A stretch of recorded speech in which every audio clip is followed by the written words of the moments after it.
before light, before matter, before even time itself had meaning. There was nothing. Not empty space, not darkness, something stranger than both Eura. A state where the very questions where and when didn't yet apply.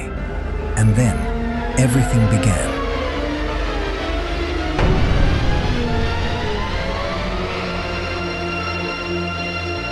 What you're about to witness is not a story about one planet, or one star, or even one galaxy. It's the story of all of them. Every atom in your body, every breath you've ever taken, every sunrise, every supernova, every silence between the stars. This is the entire universe, compressed into a single journey. From the first trillionth of a second to a future so distant, it makes billions of years feel like a rounding error. Press play on the only time-lapse big enough to hold everything that has ever existed or ever will. It starts smaller than anything you can picture, smaller than an atom, smaller than the idea of small. In a sliver of time, so brief that numbers stop feeling real as a decimal point followed by 43 zeros, the universe begins expanding from a single point. This is the Planck epoch, and right now, the four forces that shape everything you'll ever touch, gravity, electromagnetism, and the two nuclear forces are fused into one, indistinguishable, acting as a single, unified force we still don't fully understand. Then gravity breaks away first, and the universe does something almost impossible to comprehend. In a fraction of a second, it expands, not by a little, by a factor so enormous that a region smaller than a single proton balloons to roughly the size of a grapefruit. Scale that up. If an ordinary marble grew at that same rate, it would become larger than the entire observable universe is today, in less time than it takes light to cross a single atom. This is cosmic inflation, and by the time it ends, the seeds of every galaxy you'll ever see have already been planted as microscopic ripples, frozen into the fabric of space itself.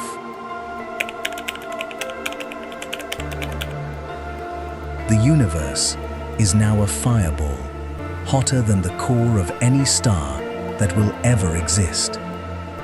Quarks, the building blocks of protons and neutrons, are flying free, unable to bind together.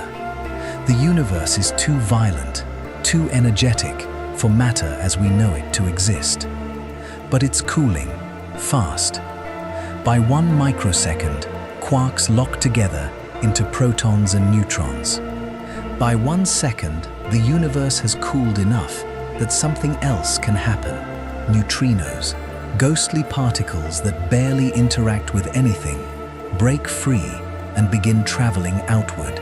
They are still out there, right now, drifting through you as you watch this. And then, between 3 and 20 minutes after the beginning of everything, the first atomic nuclei form: hydrogen, helium, a trace of lithium. That's it. That's the entire periodic table, for now. Every other element, the carbon in your cells, the oxygen in your lungs, the iron in your blood, doesn't exist yet. It hasn't been forged, not even close.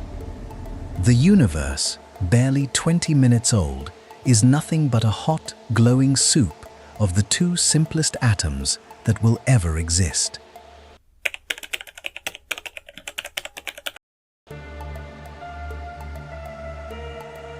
For the next 380,000 years, nothing changes in any way you could watch.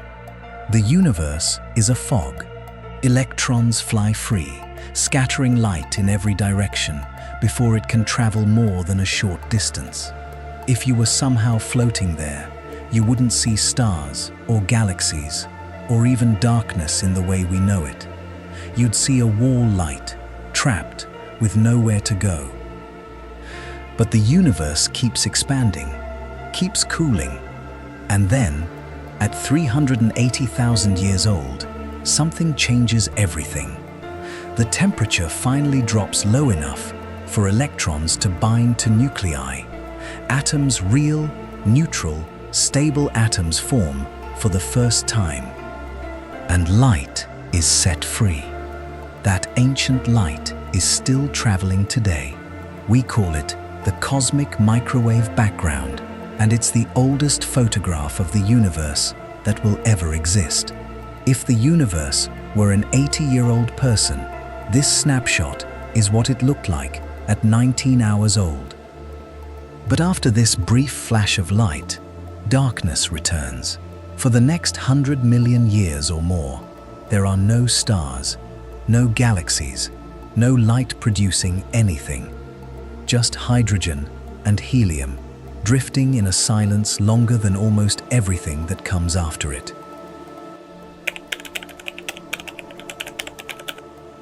Somewhere within the first few 100 million years, gravity finally wins. Clouds of hydrogen, pulled together by clumps of invisible dark matter, begin to collapse, slowly, quietly, until the pressure at their cores becomes so extreme that nuclear fusion ignites. The first stars in the history of existence turn on. These are not stars like our sun. They are monsters, hundreds of times more massive, burning so violently hot and so violently fast that most live for only a few million years before dying in catastrophic explosions. But those explosions matter more than almost anything else in this entire story. Because inside dying stars, for the first time, heavier elements are forged. Carbon, oxygen, iron, the raw material of planets, and the raw material of you. Every atom heavier than hydrogen and helium in your body was built inside a star that lived and died before the sun ever existed.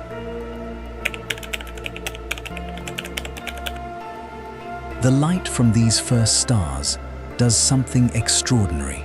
It begins stripping electrons from the surrounding hydrogen fog, lighting it up from the inside, a process called reionization. Bubble by bubble, region by region, the universe clears, becomes transparent, becomes the kind of place light can finally travel across freely. And as gravity continues pulling matter together, those first scattered stars merge into something larger, the very first galaxies. Small, chaotic, irregular. Nothing like the elegant spirals we'll see later. Within these young galaxies, supermassive black holes begin to grow at their centers, feeding on collapsing gas, blazing so brightly that some of them, quasars, outshine every star in their galaxy combined. By roughly 1 billion years after the beginning, the fog has lifted completely. The universe has its first skeleton of structure, galaxies, clusters, filaments of matter stretching across unimaginable distances. And it is still less than a tenth of its current age. Billions of years pass. Galaxies collide and merge. Generations of stars live, die, and seed the next generation with heavier and heavier elements. Somewhere in this slow accumulation of cosmic time, our own galaxy, the Milky Way, takes shape. A vast spiral, hundreds of billions of stars strong, slowly assembling itself from smaller galaxies it consumed long ago. Then, about 9 billion years after the beginning of everything Euro, roughly 4.6 billion years ago, in an unremarkable spiral arm of an unremarkable galaxy, a cloud of gas and dust begins to collapse. At its center, pressure and heat ignite a new star, our sun. Around it, the leftover debris, dust rock, ice, begins clumping together, colliding, growing. Within a few 100 million years, the planets of our solar system have taken shape. And on the third rock, from a fairly ordinary star, conditions align just precisely enough for chemistry to become biology. Which brings us here, 13.8 billion years after a beginning too strange to fully picture. The universe has produced something that can turn around and ask where it came from. You, right now. The universe is at its most diverse, most structured, most interesting moment it has ever been, and may ever be again. Stars are still forming. Galaxies are still colliding. Life, as far as we know, exists on at least one small world, orbiting one ordinary star, in one ordinary galaxy, among an estimated 2 trillion others. We've built telescopes that can see light from galaxies that formed within the universe's first few 100 million years. We've sent spacecraft past every planet in our solar system, and one of them, Voyager 1, has already crossed into interstellar space. We are, right now, living in the universe's brief, brilliant moment of maximum light.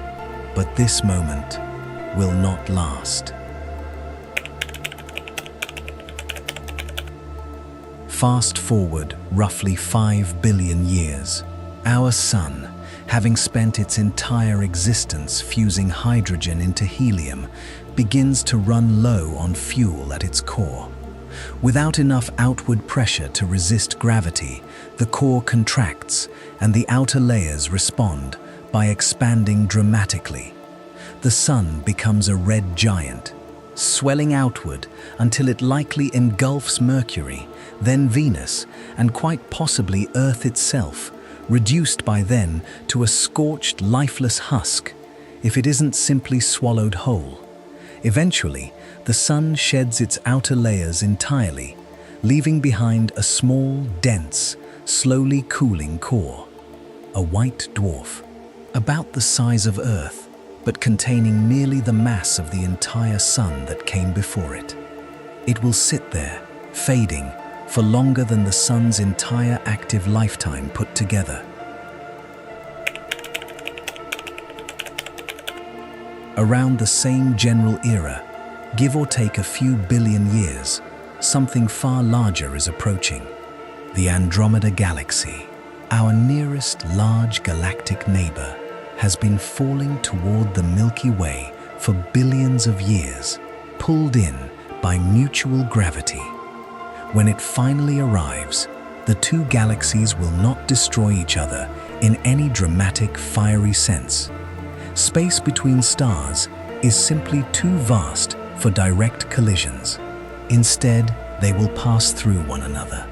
Gravity will fling stars into new orbits, distort spiral arms into long streams, and trigger waves of new star formation. Over a few billion more years, the two galaxies will fully merge into one year, a single, larger elliptical galaxy. Future astronomers, if any still exist, won't see two galaxies in their night sky. They'll see one, larger, different. The Milky Way, in any recognizable form, will be gone. Push forward further, past 1 trillion years, past 100 trillion years. By now, the era of bright, hot, blue stars is long over. They burn through their fuel far too quickly to last this long. The only stars still shining are the smallest, dimmest red dwarfs, sipping their fuel so slowly that some are predicted to keep burning for 10 trillion years or more. But star formation itself is grinding to a halt.